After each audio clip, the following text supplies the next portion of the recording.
Michael and Diana were filled with embarrassment and avoided making eye contact with their mother as she probed for an explanation. Finally, the woman demanded that they reveal what had occurred.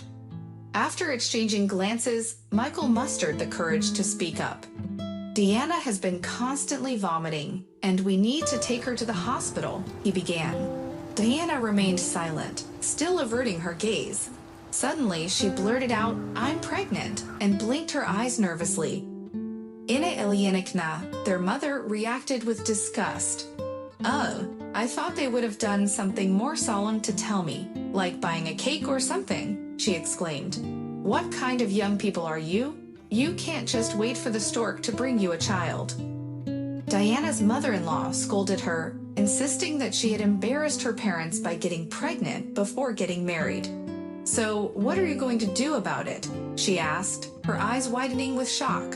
Michael simply shrugged his shoulders, leaving the question unanswered. Ilyinichna was perplexed, unable to fathom how two adults who had been living together for a year could be so unprepared for the prospect of a child.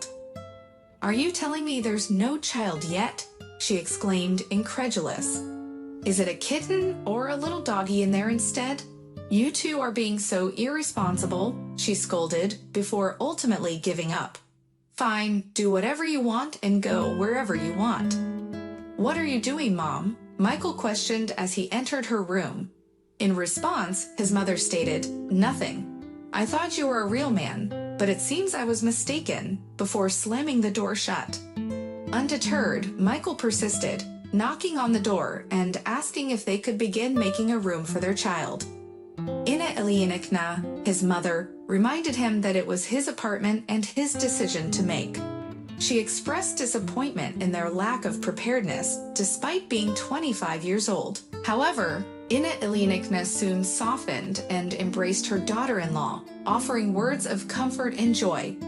Diana cried, and Michael confirmed that they needed to start preparing for their new addition. Ilyinichna even offered to arrange for a photographer to take some nice pictures and give them a gift of a 3-day trip. The next day, Ina's friend Antonina expressed concern that Michael was too young to get married, but Ina insisted that he was capable of making his own decisions. Antonina then brought up the topic of Diana's parents, revealing that she had received a message from Vika on social media about Pashka, who was 50 and still childless. Ilyinichna remembered her own teenage years and meeting Pavlik at a chess competition. Overall, Michael and Diana's family dynamic seemed fraught with tension and uncertainty as they navigated the prospect of parenthood and their respective relationships with their parents. Ina's parents were hesitant about her friendship with Pavlik, but his parents welcomed her warmly. The young couple moved into an apartment inherited by Pavlik from his father, and Ina was eager to renovate it. However, Pavlik's mother objected and suggested they take a vacation instead. Ina agreed, and they went away for a while. Pavlik had a sister, Vika, who Ina befriended despite her apparent spoiled nature. One day, Ina started feeling nauseous and tired in the mornings, and Pavlik was thrilled at the prospect of becoming a father. Ina's parents had divorced by then, and her mother had moved abroad while her father had remarried. Ina told her mother-in-law about the pregnancy, hoping for her support. However, when Pavlik was out, his mother visited Ina and tried to persuade her to have an abortion. She argued that they were both too young and had not had a chance to live for themselves, and a child would only burden them. She also pointed out that the apartment was not yet renovated, and the couple was not ready to be parents. Ina was distraught and unsure of what to do, especially about how to break the news to Pavlik. But his mother dismissed her concerns and suggested that Ina lie to Pavlik about the loss of the baby, as he wouldn't understand anything anyway. She even offered to take care of the situation herself, as long as Ina was more careful in the future.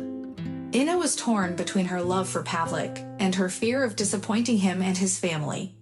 She knew that having a child was a significant responsibility, but she also believed that they could handle it together.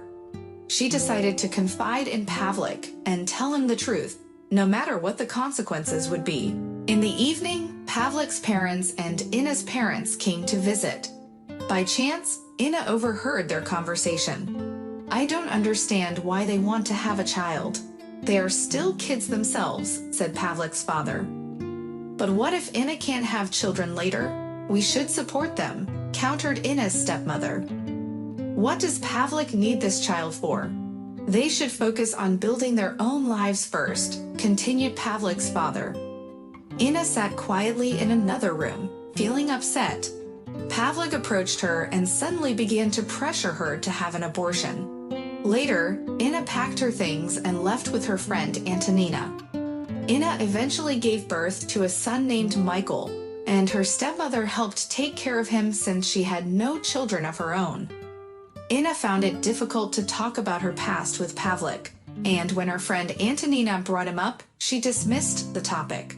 Several days later, Diana's parents came to Ina and suggested that she should have an abortion, citing their daughter's young age. Ina then shared her own story about Michael, and Diana's mother was moved to tears. "I'm so sorry. That was so unfair," she said.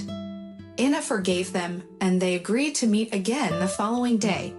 They discussed the possibility of the baby being a boy or a girl, and Diana's father even joked about the idea of having twins. Ina reminded them that they were in this together and that they could overcome any difficulties as a team. Diana's mother agreed, saying that they were stronger together.